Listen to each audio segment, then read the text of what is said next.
Право на льготную пенсию добились спасатели Якутии через Конституционный суд. Отныне они будут выходить на заслуженный отдых в 40 лет, как и работники МЧС. Следует отметить, что согласно федеральному закону в сфере пенсионного обеспечения спасателям субъектов России, в том числе и спасателям службы спасения Якутии, льготная пенсия не предусмотрена. Она предоставляется только спасателям МЧС.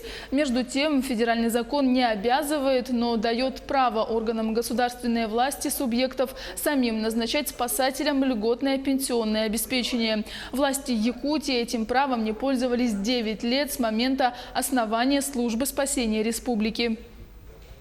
Органы государственной власти республики, как указал Конституционный суд, должны принять, осуществить все находящиеся в их распоряжении, согласно их компетенции, организационно-правовые меры по установлению нормативно-правового механизма, регулирующего реализацию права спасателей республики на льготное пенсионное обеспечение.